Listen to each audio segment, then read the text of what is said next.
नमस्कार प्रिय मित्रों, स्वागत है आपका। मैं आचार्य अनूप त्रिपाठी और आप देख रहे हैं ज्योतिष एवं वैदिक ज्ञान।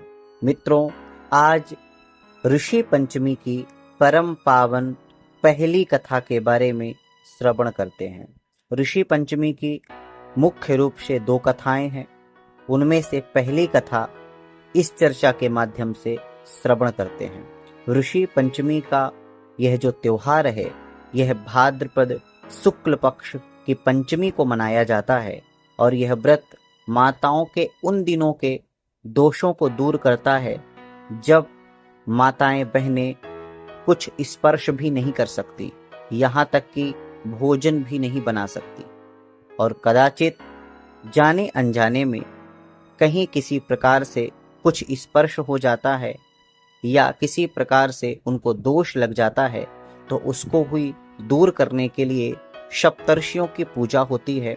उसी को ऋषि पंचमी का व्रत कहते हैं, त्योहार कहते हैं, उत्सव कहते हैं। तो चलिए, यह ऋषि पंचमी की व्रत कथा को हम सभी बड़े श्रद्धा भक्ति भाव के साथ श्रवण करते हैं। एक बार राजा सिताशु ने ब्रह्मा जी से कहा, हे पितामह, मुझे ऐसा व्रत बताइए जिससे नारी जाति का उद्धार हो और वो समस्त पापों का नाश करके भगवान को प्राप्त होवे। तब ब्रह्मा जी ने कहा, हे राजन, मैं तुम्हें वह व्रत बताता हूँ जिसमें समस्त पाप विनाश को प्राप्त होते हैं। वह ऋषि पंचमी का व्रत है, जिसके करने से नारी जाति के तमाम पाप दूर होकर वह पुण्य की भागी होती है। इस संबंध में तुमसे एक पुरातन कथा कहता हूँ, उसे ध्यान पूर्वक सुनो। विदर्भ देश में एक उतंक नाम के सदाचारी ब्राह्मण निवास करते थे। उनकी पतिव्रता नारी सुशीला ने एक पुत्र और एक पुत्री को जन्म दिया। पुत्र सुविभूषण ने वेदों का सांगोपांग अध्ययन किया।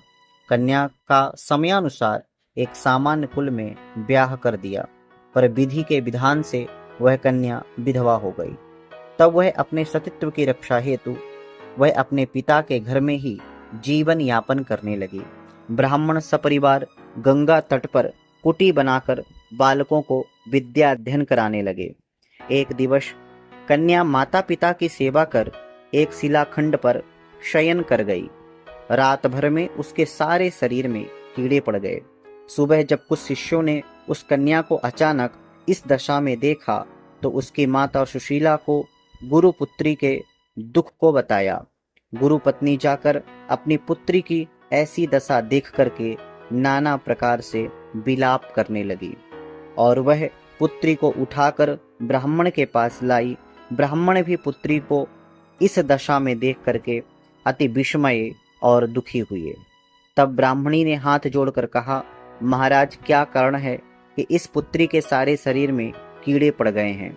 तब ब्राह्मण ने ध्यान लगाकर देखा तो पता चला कि यह पूर्व जन्म में भी ब्राह्मणी ही थी, जो एक दिन रजस्वला होते हुए भी अपने घर के तमाम बर्तन, भोजन सामग्री छू ली थी और ऋषि पंचमी की व्रत को भी बहुत अनादर से देखा था। उसी दोष के कारण इस पुत्री के शरीर में कीड़े पड़ गए हैं, क्योंकि रजस्वला रजोधर्म वाली नारी प्रथम दिन चांडालनी के बराबर व दूसरे दिन ब्रह्मघातनी के समान व तीसरे दिन धोबिन के समान शास्त्र दृष्टि से दोषित मानी जाती है। तुम्हारी कन्या ने ऋषि पंचमी व्रत के दर्शन अपमान के साथ किए। इसके प्रभाव से ब्राह्मण कुल में जन्म तो हुआ, पर शरीर में कीड़े पड़ गए हैं। तब सुशीला ने कहा, महाराज, ऐसे उत्तम व्रत को आप विधि के साथ वर्णन कीजिए, जिससे संसार के सारे प्राणी मात्र इस व्रत से लाभ उठा सकें। ब्राह्मण बोले, हे सहधर्मणि, यह व्रत भाद्र मास के शुक्ल पक्ष की पंचमी को धारण किया जाता है। पंचमी के दिन किसी भी नदी में स्नान कर व्रत धारण कर सायंकाल सप्त ऋषियों का पूजन विधि विधान से करना चाहिए। भूमि को गौ के गोबर से लीप कर उस पर अष्टदल कमल बनाकर नीचे लिखे सप्तर्षियों की स्थापना करनी चाहिए। जो सप्तर्षि हैं वो इस प्रकार से हैं: कश्यप, अत्रि, भारद्वाज, विश्वामित्र, गौतम, जमदग्नि, वशिष्ठ, इन महर्षियों की स्थापना कर आचमन, स्नान, चंदन, फूल, नैवेद्य आदि से पूजन कर व्रत सफल की कामना करनी चाहिए। इस व्रत को करके उद्यापन भी विधि पूर्वक करना चाहिए। चतुर्थी के दिन एक बार भोजन करके पंचमी के दिन व्रत आरंभ करें। सुबह नदी या जलाशय में स्नान करके गोबर से लीप करके सर्वतोभद्र चक्र बनाकर उस पर कलश स्थापित करें। कलश में उसके कंठ पर नया वस्त्र बांधें एवं पूजन करें और पूजन करने के बाद सप्तर्षियों की स्वर्ण प्रतिमा स्थापित करें। फिर षोडशोपचार से उनका भी पूजन करें। रात्रि को पुराण का श्रवण करें। फिर सुबह ब्राह्मण को भोजन कराकर दक्षिणा देकर संतुष्ट करें। इस प्रकार व्रत तथा उद्यापन करने से नारी सुंदर रूप लावण्य को प्राप्त होकर सौभाग्यवती होकर धन पुत्र से संतुष्ट हो अंत में देवलोक को प्राप्त होती।